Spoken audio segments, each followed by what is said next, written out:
I want to give all praise, honor, and glory to Yahawah, bahasham, yahawahshi, bahasham, Rakakwadash. Double honors to the apostles as a great millstone that rule well.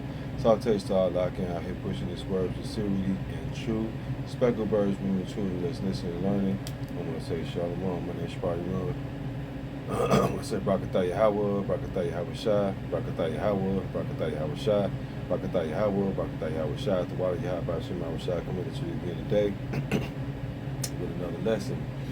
And to kick it off, this is Revelations 13:9. It says, if any man have an ear, let him hear. And basically, we've been ruled by the scripture saying, Daniel, the basis of men. Basis means what? The lowest of men. You know what I'm saying? And sometimes lowly can mean humble, but we talking about Esau, Edom, right? He's not humble at all. He don't have a humble bone in his body, man. You know what I'm saying? Back in the book of Malachi, it says, it talks about him being what? The border of wickedness, right?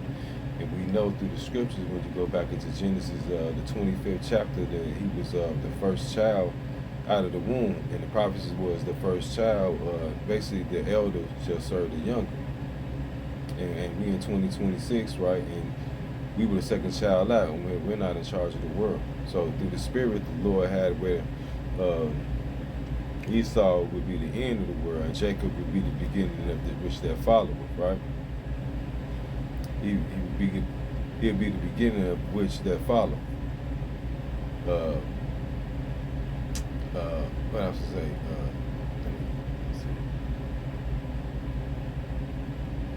He'd be the beginning of it that followed. So basically, so when you read Revelations 13:9, it says, any man have an ear, let him hear. If you have an ear, meaning can you understand, right? It said, if he that leadeth into captivity shall go into captivity, and he that killeth with the sword must be killed with the sword. Here is the patience and the faith of the saints. And we know who are the saints. If you read Psalms 148 and 14, it tells you the saints are the Israelites, man. I think in Psalms 50 and 5 too, it tells you what the saints are the Israelites, man. So John the Revelator, he's seen a nation of people who led another nation in captivity. But it was shown unto him through the angels that they would go into captivity. Okay, and so it says, he that leadeth in captivity. Captivity is when you lead someone if you take someone basically and you put them in a confined state and then bring them into and enslave them, right? That's captivity. All right. Even if you take someone to jail, right? You're enslaving these people, man. Those who basically, it says, if you lead someone into slavery, basically you shall go into slavery. So if you enslave others, you're going to be enslaved. This is divine justice, man. This is not an unfair shake, you know what I'm saying? If you hit a man, you hit it back, man. It's an eye for an eye in the scriptures, right? I think, in Deuteronomy, right? And a tooth for a tooth, right? So if you lead a man into captivity, man, in slavery, you should go into slavery. This is divine justice, man. All right?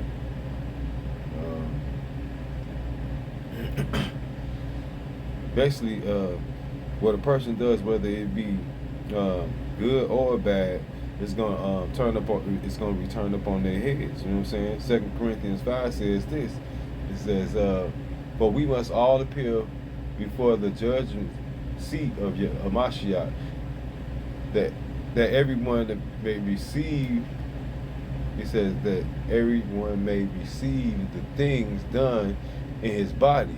It says according to that he have done. Right? Whether it be good or bad. So, enslaving someone is a bad thing, man. What you done on this earth, and you're gonna be enslaved, man. But a lot of these Edomites, they gonna perish in this thermonuclear destruction, man. But when they come being born again through the men that are basically you have the elites and the Joe Smos in this place. The elites are gonna be taken captive first. You know what I'm saying? They're gonna be the first one to be enslaved. You know what I'm saying? They're not gonna die because the scripture said, I think Revelation 9th chapter, right, that they basically gonna they're not gonna die from this. They got these so-called bunkers and so-called space stations, but it's like they're gonna be in the holes in the caves of the rocks, man. You know what I'm saying? Revelation 6th chapter, right? They're gonna bury themselves in the ground. It says 149 the sons was to bind their kings and chains and noble with fetters of iron, right? So the least of the Edomites are going into slavery first, and then you're gonna bring back what? The ones who died and went on up to the spirit world to be judged, to be brought back here and to face their judgment, man. It says let me see. Okay.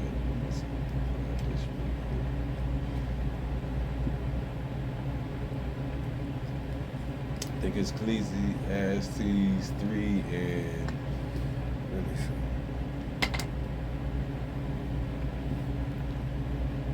Verse 16, it says, and moreover I saw under the sun the place of judgment that wickedness was there, and the place of righteousness that iniquity was there.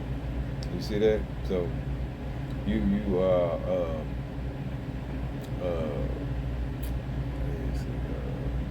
it says the place of judgment is under the sun. It's on the what? On the earth, right?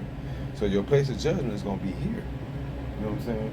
So these Edomites that destroyed with thermonuclear destruction, you will be brought back by those who've been taken into captive. You know what I'm saying? After the thermonuclear destruction, right?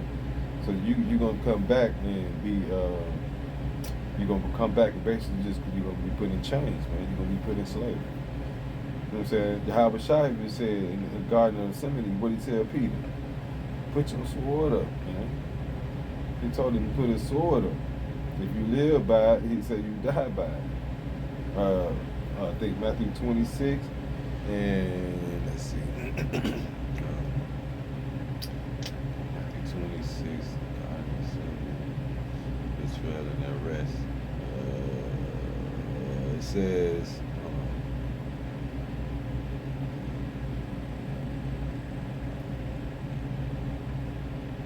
right in 52. It says, then said Yahawah unto him, put up again thy sword unto his place. For all they that take the sword shall perish with the sword. Sword is an instrument of killing instrument, right? And this sword is what? The sword was basically, let me show you. This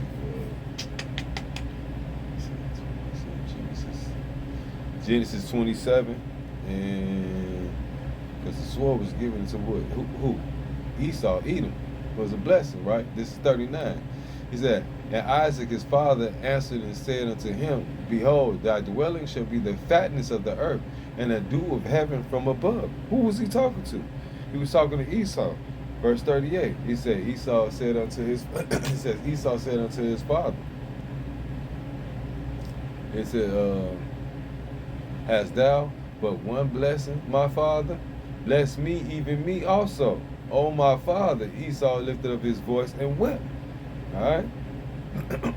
So he told him that that the riches of the earth would be yours. That's why Esau owned all the lands, man.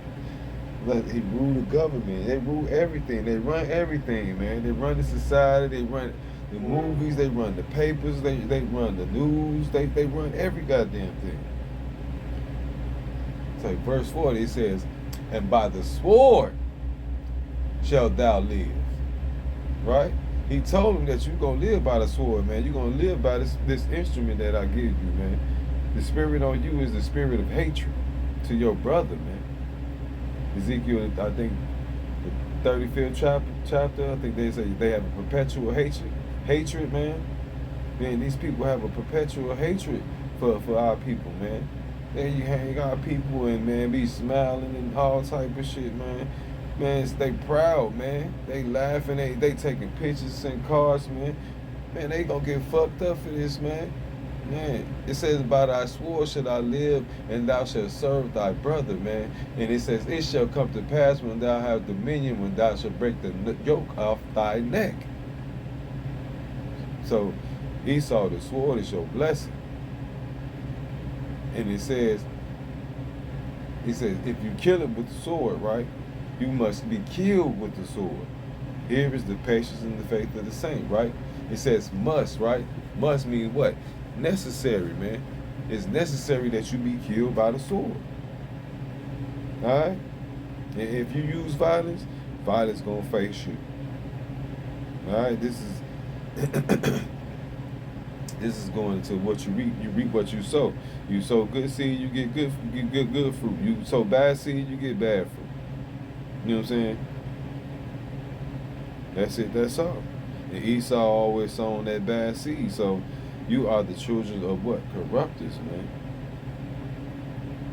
That's it. So you're going to obtain the Most High's ultimate judgment, man. All right? The believers in Yahawah, bahasham, yahawahshi, no, they ain't even going to have to really fight back. All they going to have to do is basically endure persecution. Endure persecution. That's all you got to do, man. Yeah, that's all we're going to have to do, man. We have to endure it faithfully, man. Whatever it is we got to go through, man. Endure it faithfully. So, basically, you know what I'm saying, we got to wait on the Lord, man. We can't just do this thing on our own, trying to give up the gun, get the guns that they didn't gave us to go against them. Shit makes no sense. It's retarded, man. The Lord say, wait on me. He's going to bring that divine judgment on the nation, the so-called Esau, Edom. We just got to be patient and wait. We just got to continue to do this work, continue to fish, man. It says, here is the patience and the faith of the saints, man. This is patience is basically enduring under suffering. You know what I'm saying? Trusting in Yahawah, bahasham, yahawahshi. Justice is faith, man. Faith is we trust in Yahawah, bahasham, yahawahshi. No, we know not to try to retaliate against our enemy. You know what I'm saying? Because it makes no sense. We have nothing to retaliate against this man with. Period. Every little pum that you got, who gave it to you? You know what I'm saying? How did you get it? So if you got that, imagine what he got. You know what I'm saying? So we have no win against this man if we go against him. So like I said, we gotta sit back and continue to push this good news and wait for the Lord to come back to save us out of this hell that we in, man. And that's what we about to go through. And with that, I'm gonna give all praise, honor, and glory to Yahawah, bahasham, yahawahshi, bahasham, and the Bible. Shalom.